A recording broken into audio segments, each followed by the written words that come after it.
There's been so many different views. Why do you think this has become so political? Let's see, his name is President Trump. All right. So I was driving to work. This was in April, I forget the exact date, when he was doing those, daily press conferences with Anthony Fauci and the whole team. And that's when he first said something like, this may be a thing and it could offer some benefit. I'm like, oh crap, he did not just say that. And I was about 10 minutes out. I'm thinking, I wonder if I can get to work before my phone, before I start getting texts by patients. Nope. Well, as I was pulling in the parking lot, I got 2 texts. Hey, Barke, do you hear about hydroxychloroquine? What do you know about it? And then it was game on. I know. And so fortunately now we're seeing more and more studies showing the benefit of hydroxychloroquine. Some of the earlier studies were debunked. First time in my career during the same month that the New England Journal of Medicine, considered one of the most reputable medical journals, and the Lancet out of Great Britain both had to retract a study because they were bogus. Yeah, I've never seen that happen before. So there's, unfortunately, fake studies going on or information that's being posted because of the political agenda that just is not accurate. But have you talked to any of your medical doctors who are psychiatrists? Is there really a Trump derangement syndrome? Because it sure seems like a real diagnosis, doesn't it? If you ask Dr. McDonald, he'll say absolutely. Yeah, for sure. But I think it's unfortunate that this has become politicized. It should not be. I know. I mean, I just want to treat patients. I want to do the best I can, and we work with imperfect evidence all the time. We use the evidence that we have in our own clinical judgment, knowledge, skill, wisdom, and we make decisions.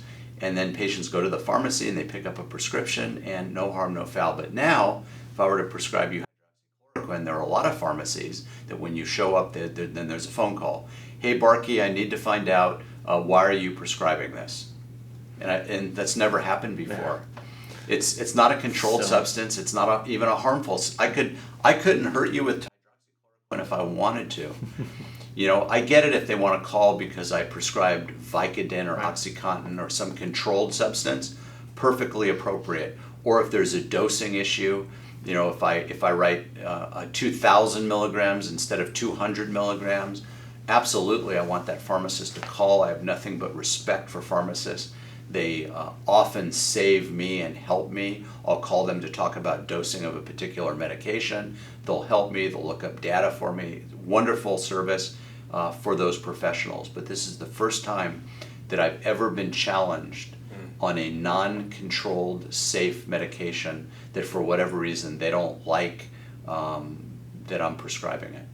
And you wanted to just help patients. That kind of coincides with part of your mission statement. I have to paraphrase and make sure the patients live their healthiest life possible. Oh, 100%. Yeah, absolutely. That's my goal, is to provide them with the best possible care and service that I can. And I've now had a fair amount of experience treating COVID-19 patients. And I can say, I have a small practice.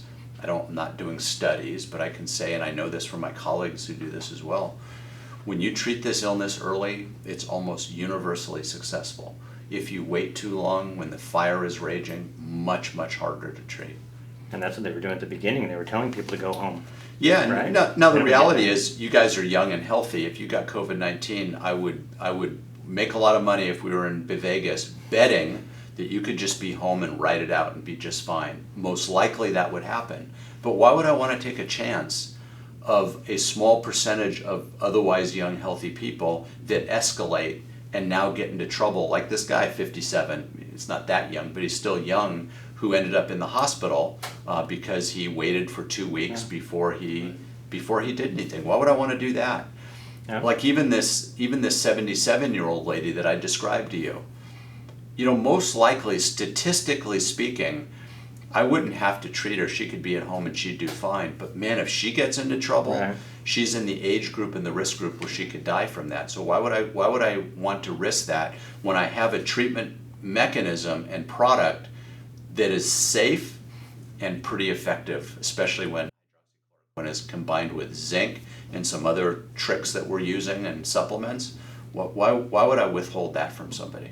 I told my wife, I go, if I ever got tested, just give me that hydroxychloroquine find a doctor who will prescribe it for me. No, and I know people who are taking it preventatively. I know physicians that are taking it, and I'm not saying anything out of order. I've heard Dennis Prager on the radio say He that did say he that. himself is taking it preventatively, and I think that's appropriate.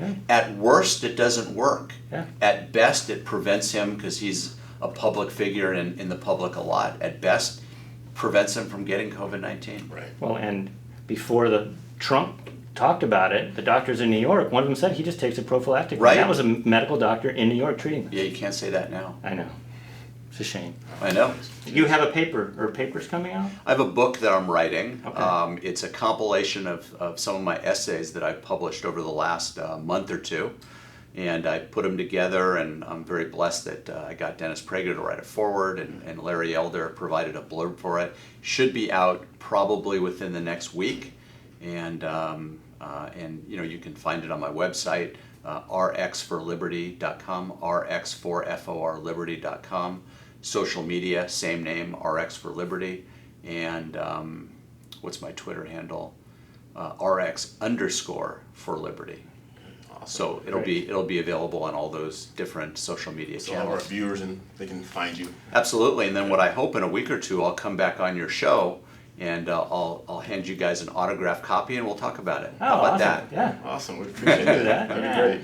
Well, thank you so much for taking the course. time out. We My really- pleasure. We can shake hands, right? Absolutely. Thanks for having me. I appreciate it. Awesome. All right, thank you.